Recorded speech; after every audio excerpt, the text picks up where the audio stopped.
Iasca. Welcome him, please.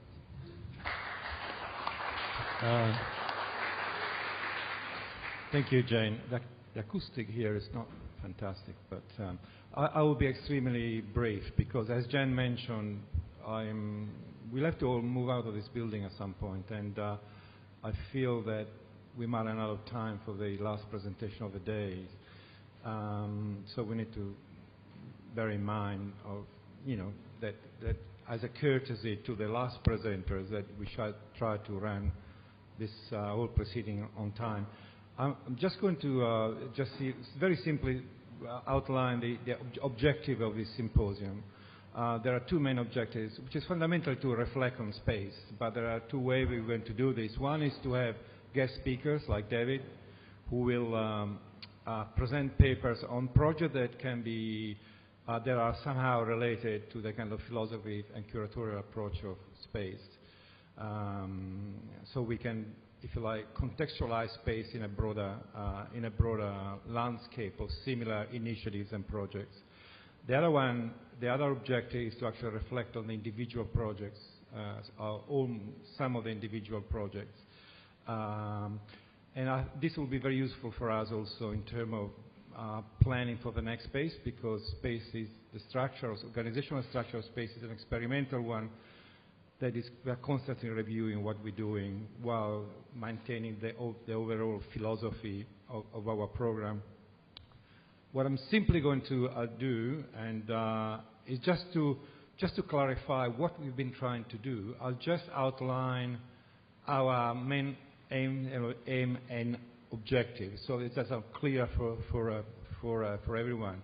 So Space and Iasca program aims to experiment with new modes of interaction between contemporary artists and non-specialist audiences, to focus on artistic practices that straddle the boundary of art, social activism, science, design and architecture, to commission the creation of new works that result from a protracted engagement with local social contexts, to create a new type of international art event as an alternative to traditional art biennials that often have little or no relation to the places in which they are held, to facilitate the creation of artwork that strike a balance between situation specificity and gallery display, to implement a collegial organizational and management structure involving the participation of a network of partner organizations, to provide regional organization and artists with an opportunity for professional development, and to offer mentoring educational opportunity for regional schools, students and young people. So that's fundamentally what our objectives are. And so we'll just review together what we have achieved, what we haven't achieved, and how we can plan things for the next one. Thank you everyone for coming, and I'll leave you in the capable hands of David Cross, but you'll introduce David. Thank you.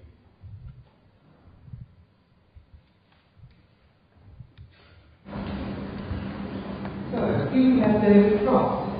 David Cross is an artist, writer and curator based in Wellington, New Zealand. He's exhibited in a range of venues in New Zealand, Australia and Eastern Europe, including the Art Gallery of Western Australia, the Australian Centre for Contemporary Art in Melbourne, and international live art festivals in Poland, Croatia and the Czech Republic. His writings have been published in numerous journals and magazines, including Art and Text, World Art, the AAA NZ Journal, and Photo Profile.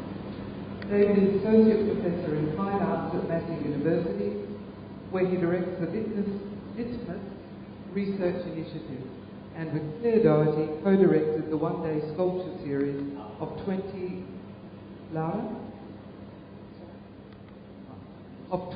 temporary commissions by national and international artists across New Zealand in 2008-9, and in 2011 he curated Iteration Again in Tasmania, a public art project featuring 22 Australian and international artists. Someone to be reckoned with. Welcome him, please, David.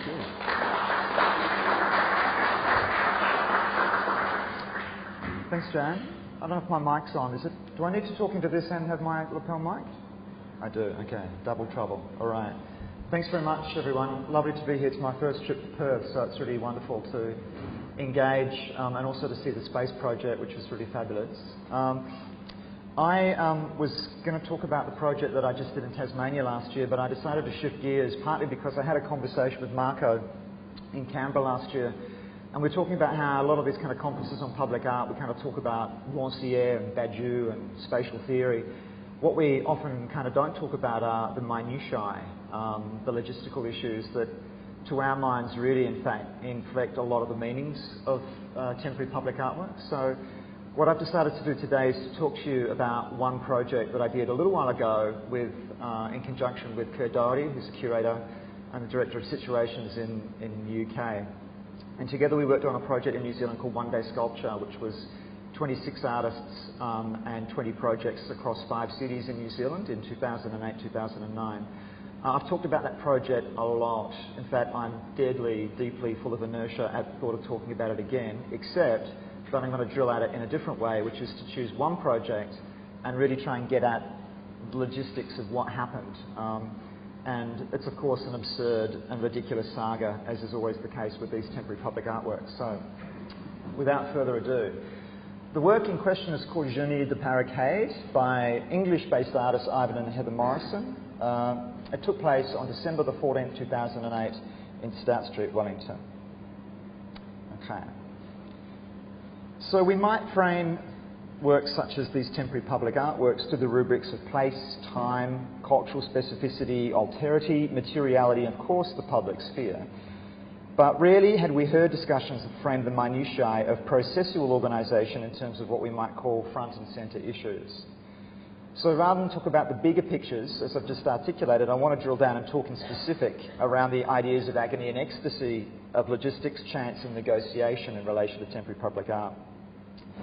So the project I'm going to discuss, Ivan and Heather Morrison's Journey to Barricade, developed as one of 20 of the One Day Sculpture projects across 2008-9. And in this particular example of the work, it happened fairly early in the project. So just to give you an idea that it happened across the course of a year, and they all happened on a separate day in a different part of New Zealand. So it's not like they all happened at the same time. It was like a cumulative project that kind of evolved over time across the course of the year. There is at the heart of every temporary public art project a consistent and evolving adrenaline rush, equal parts terror and excitement that builds to varying degrees the closer you get to D-Day. Of course, it's the nature of things that the greater the challenge, the bigger the buzz.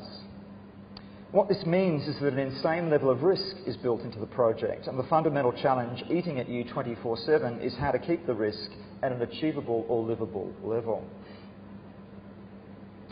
Let me outline the challenge in this instance. Develop a huge barricade made out of car and truck wrecks and 50 tonnes of assorted rubbish that blocks off a busy street in Wellington the week before Christmas. Do so without the presence of the artists on the ground or with the benefit of a research visit until 2 weeks before the project is to take place. Do so with my co-curator firmly ensconced at all times in Bristol. Allocate funding of no more than 10,000 New Zealand dollars, and let me tell you folks, not worth a lot in terms of Australian dollars, to the production of the work, including staffing, equipment hire, cartage, etc. Install the work from scratch over the course of one night and then remove every scrap of it the following night. Allow 4 months in total in scoping, planning and realising the work. Set the date and advertise it months in advance so we cannot change it for whatever reason without being a huge pain in the arse. Okay. Seems like a suitably cardiac-inducing set of operating principles, possibly enhanced by the fact that this one commission was only one of 6 that we're doing across a 6-month spectrum. Just to give you an idea, Litmus, which is the organisation that I lead, did 6 of the projects and 14 of the others were done by other institutions in the country. So clearly a risk assessor would shut down the operation instantly, though at a certain time a kind of level of hubris and naivety seemed to camouflage this. So here's what happened, finding a site. The artists outlined what sort of barricade they wanted and roughly the type of site they wanted to intervene in. Funnily enough, this involved the most public, visible, traffic-congested intersection in Wellington. They sent a mock-up picture. This is the intersection here. It doesn't look like State Highway 1, but it is, folks, in New Zealand. So They sent that picture over, and they said, can you kind of do something like this? Just to give you a context of my operating team, myself as the curator, a very young, inexperienced production manager, and then an assortment of teams of assistants and volunteers. So we, my young and unflappable project manager, set about gaining permission from the council authorities to blockade a major intersection the Monday before Christmas. First thing that we did was to approach the Wellington Public Art Manager with the brief. He outlines the points of difficulty, which are in no particular order of importance: roading authorities, affected business owners in the vicinity, public transport issues, health and safety notifications, and that's just the beginning of it. It looks onerous, but our man in council thinks it can be done. He'll set up discussions with roading, and we should begin liaising with businesses. Before we make it out the door, another email appears that ups the ante. The street, Vivian Street, is actually State Highway 1, as I mentioned, and thus the remit of the national government and not council. Though, of course, council still has to make decisions as well. The government needs 3 months' notice to make an application, and we have 3 months and 2 days. Flurry of emails and feasibility discussion, and we, artists and team, decide to activate Plan B. Goodbye, Plan A. Plan B. The artists, using a primitive version of Google Maps, identify Civic Square as a possible site, and we investigate blockading all of the entrances to it, which includes council chambers, the City Art Gallery and the Wellington Library. The problem is that it has 5 entrances, and we'd need to barricade all of them. And it's not really a major thoroughfare, which was really what they were interested in doing. There was also the issue of a previous artwork that tried to do something similar in the main entrance a few years before. Artists reluctantly agreed to cease and desist on this option, and we moved to Plan C. After spending 3 weeks scoping out road sites and fully absorbing the artist's intentions, we discover what we think is the ideal site. It's a major intersection, not State Highway 1. It has only one bus route on it that runs infrequently and does not have overhead wires, because in Wellington all of the buses have trolley wires, overhead wires. We call our man in council, who thinks we might have it sorted. He arranges for the council roading guy to meet us the next day to come and check it out.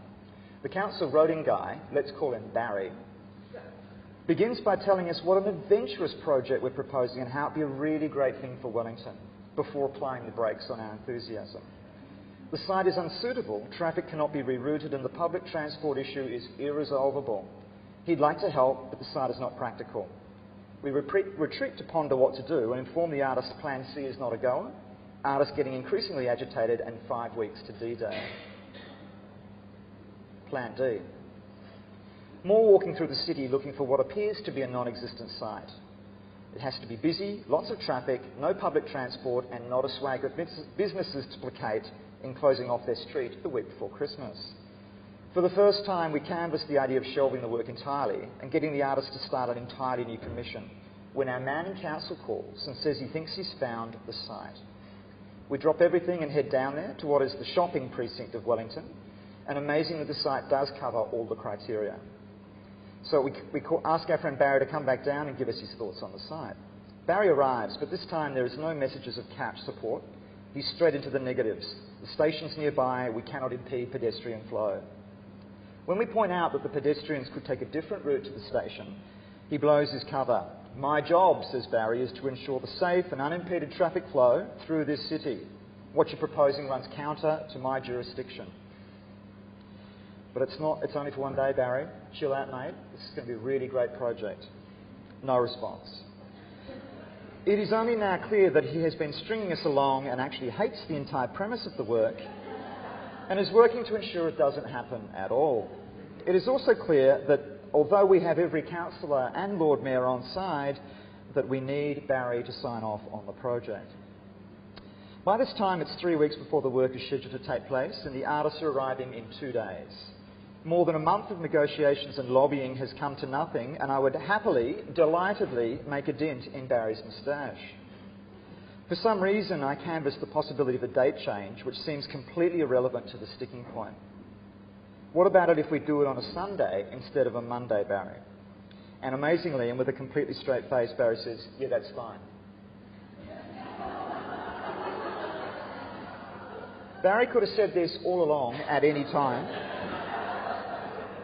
and it would have saved 4 months of UN-style diplomacy. But you see, as far as Barry's concerned, he won the battle. Of course, he wasn't going to tell us that the issue that was non-negotiable was the 9 to 5 Monday aspect of the work. All right, so we've got our site, and it's here. How to make a barricade a city with lots of junk in the middle of the night and what might go wrong. Okay. With the artists finally on the ground, permission granted for the use of the site, the next challenge was to convince a different department in council it would be a really great idea to have 2 trucks and drivers and a refuse manager available to transport the junk from dusk till dawn, Saturday night, Sunday morning and Monday morning.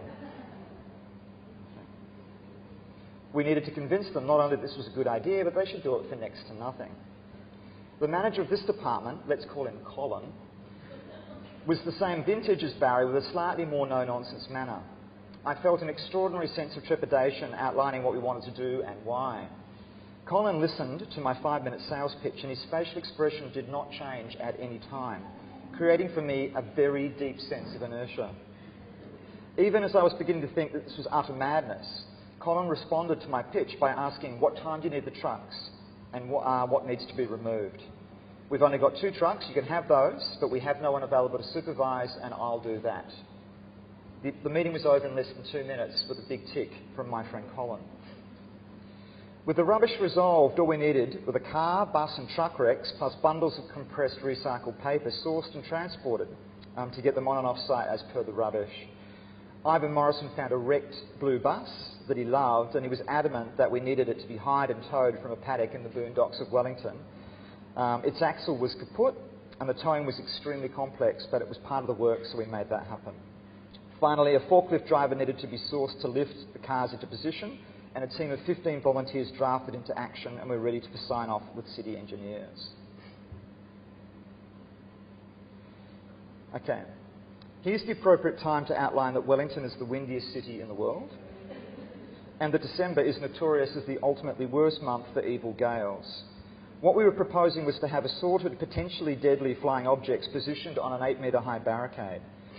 The engineer began by saying, of course, every piece of this object will be tied down, to which we, of course, said, it definitely will, having not actually thought of that at the time. And with an almost cavalier lack of thoroughness beyond wind protection, the engineer signed off and everything was now in place. Okay. So, we get to the actual week itself. The week leading up to December 13 is frightful.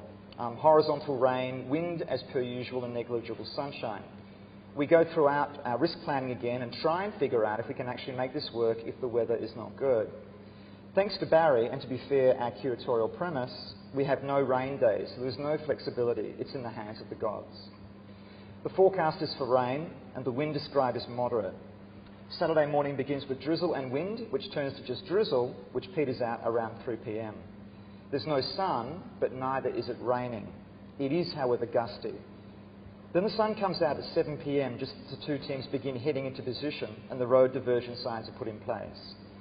At the same time, and for most of the time that we can remember all of the week, the wind drops completely, and it's completely still. We know this because the wild goats that surround the landfill as we start to load the skips sound like they're mic'd up to a PA. We laugh for the next 2 hours, filling our skip after skip with the sound of 400 goats bleating behind us. Okay, so installation of the work began at 9 o'clock on Saturday night, and as you can see here in these pictures, this is the dump team. There was 2 teams. One team was loading up skips with the rubbish. The other team was on site with forklifts and cranes and lights building the project. We had to barricade pretty much the whole vicinity to make sure nobody could see it. It took us 8.5 hours. We began by putting the armatures in place and locking them in. Those trucks were locked into place. And then once we'd finished locking them in place, we dressed it with all of the detritus and rubbish, which took us about 6 hours through the night. By the time we got to about 3:30, 4 o'clock in the morning, everyone was absolutely spent.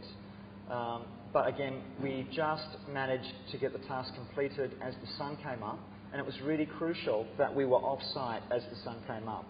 So literally, as the sun is coming up, we're packing up, we're cleaning up, and we're out. So when people arrived Sunday morning to walk along the street, they saw that. Some beautiful stories, of course. One woman, businesswoman, tried to actually go straight over the top. She took her heels off and was most put out when I suggested it might have been a health and safety issue. The work was in that position for 9 hours till the sun went down. We all went home to sleep. And I can remember the last thought that I had as I put my head on the pillow while my daughter was watching the Wiggles was we forgot to tie the fucking thing down. No wind, no rain, perfect sunshine for the entire day. Then, at exactly 9 o'clock, we dismantled the whole thing. We removed absolutely every single piece of the work until the street was completely clean. And then at 5:30 in the morning, just as the last street sweeper went through, it started to rain and it washed away all the detritus. It's just phenomenal. All right. So, issues of a small but significant nature. Yes, getting permission to do it makes it insanely difficult, but to do it, and more to the point, to do it as a challenging intervention is part of the work. Gaining permission to do anything that takes both a lot of time and no time at all, depending on the circumstances. Having the council fund a project often, but not always, helps to smooth the process. Pretending you do not quite know what you're doing can be helpful, as it brings out the fatherly instinct in some people. Or it can be very unhelpful if the person you're trying to convince is a diligent, risk-focused public servant. Pretending you are blue-collar and blokey works a lot more than it should in the year 2008. And never give up unless they take away the keys from you. All right, thank you.